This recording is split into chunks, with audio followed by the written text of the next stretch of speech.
کہ یہ ہماری ایک بہت بڑی کمزوری ہے کہ نظریات آہستہ آہستہ ہماری نظروں سے اوجھل ہو جاتے ہیں۔ برے صغیر کے لوگوں کا مزاج جو ہے وہ شخصیت پرستی کا ہے، بت پرستی سے ہوئی ہے نا مسلمانیت۔ ہندوستان بت پرستوں کا ملک تھا، لیکن شاید وہ چیز اب بھی اس قوم کے اندر اسی انداز میں کسی نہ کسی شکل کے اندر سرایت کی ہوئی۔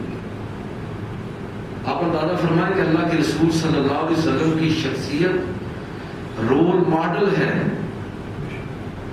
قرآن مجید نے جگہ جگہ رسول اللہ صلی اللہ علیہ وسلم کی ذات کو اہل ایمان کے لیے نمونہ قرار دیا ہے۔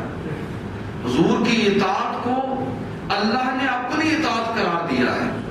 نبی صلی اللہ علیہ وسلم کی اتباع کو محبت الہی کا سبب قرار دیا ہے۔ قرآن پاک پڑھیے، قرآن پاک اطاعت رسول، محبت رسول اور اس چیز سے بڑا ہوا ہے کہ رسول اللہ صلی اللہ علیہ وسلم کی ذات دین کا مرکز اور محور ہے۔ کچھ شک ہے؟ حضور صلی اللہ علیہ وسلم کی ذات عظیم ذات ہے کہ آپ کی شخصیت ہمارے لیے رول ماڈل ہے، لیکن اس کے باوجود نبی کریم صلی اللہ علیہ وسلم نے لوگوں کو خبردار کیا، خبردار خبردار میرے ساتھ وہ معاملہ نہ کرنا اور مجھے اس نظر سے نہ دیکھنا، لا تطرونی کما اطرت النساء، مجھے اس طرح مت بنا لینا جس طرح نصارہ نے اپنے نبی کو بنا لیا تھا، خدا بنا لیا۔ نصرانی حضرت عیسیٰ علیہ السلام کو نبی مانتے تھے، لیکن ساتھ کہتے تھے کہ خدا کے بیٹے، یعنی نبوت کے درجے سے اٹھا کر خدائی کے درجے پر فائز کر دیا۔ اللہ کے رسول صلی اللہ علیہ وسلم نے اپنے بارے میں صحابہ سے کہا کہ مجھے نصارہ کی طرح خدا نہ بنا دے،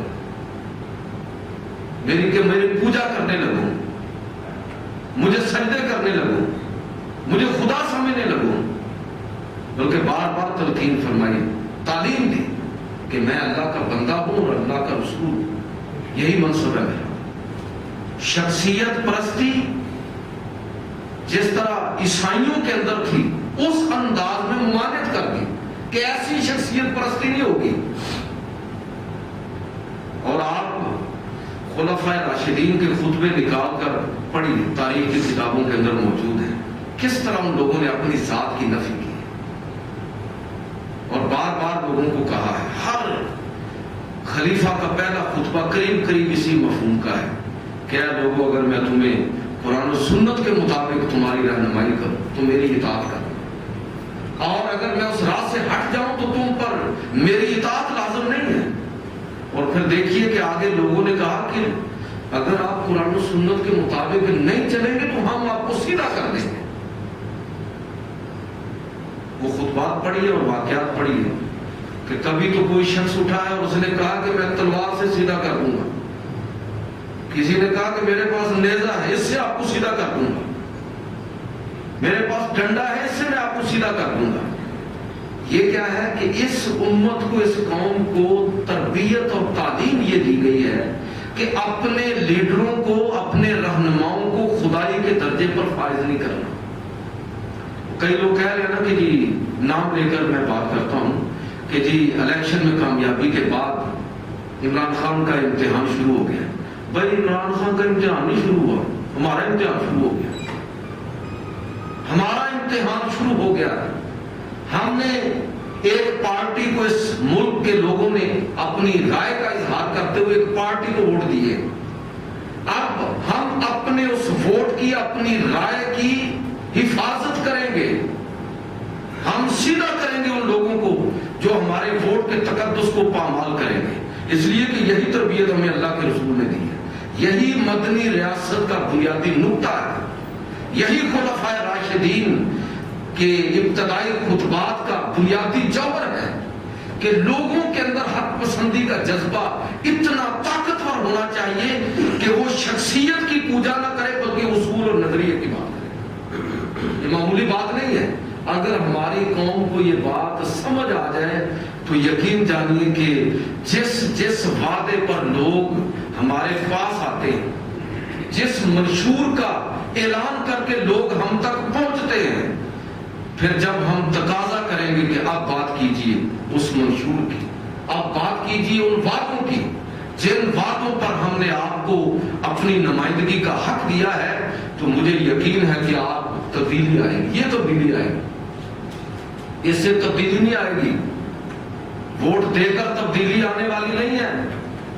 اصل تبدیلی اس وقت آئے گی جب میرے اور آپ کے رویوں کے اندر تبدیلی ہوگی۔ ہم تبدیل ہوں گے، حکمران تبدیل ہو جائیں گے۔ اور اگر ہم اپنی غفلت کے اندر اسی انداز میں پڑے رہے، احتساب کا وہ تصور جو اسلام نے دیا ہے اس کی تربیت لوگوں کو حاصل نہ ہوئی، اور لوگ باز پرس کرنے کا جذبہ ان کے اندر نہیں ہے، میں اکثر کیوں آپ سے کہتا ہوں کہ آپ کو جو شخص بھی کسی جگہ پر کسی منصب پر فائد ہے، لوگوں کے اندر واقعتاً بھی اس درجے کی اویئرنس ہونی چاہیے اور اس درجے کی جرأت اور حوصلہ ہونا چاہیے کہ وہ اگر محسوس کریں تو ان کا احتساب کریں، چاہے وہ آپ کی مسجد کا امام اور خطیب ہو، چاہے وہ آپ کا کوئی مذہبی رہنما پیر ہو، چاہے وہ آپ کا سیاسی رہنما ہو، چاہے کوئی شخص بھی ہو۔ جب لوگوں کے اندر یہ چیز پختہ ہوگی تو اس سے بہت بڑی چینج آپ خود محسوس کریں۔ اس لیے پھر اصل امتحان کس کا شروع ہوا ہے؟ ہمارا امتحان شروع ہوا ہے۔ اب ہم اپنے اس رائے کا تحفظ کریں گے، ہم اپنے اس رائے کو جس بنیاد پر دی تھی اس پر عمل کا تقاضا کریں گے۔ یہی خلفائے راشدین اور یہی مدنی ریاست کا بنیادی سبق ہے جو ہمیں اللہ کے رسول صلی اللہ علیہ وسلم کی سیرت سے بھی ملتا ہے اور خلفائے راشدین سے۔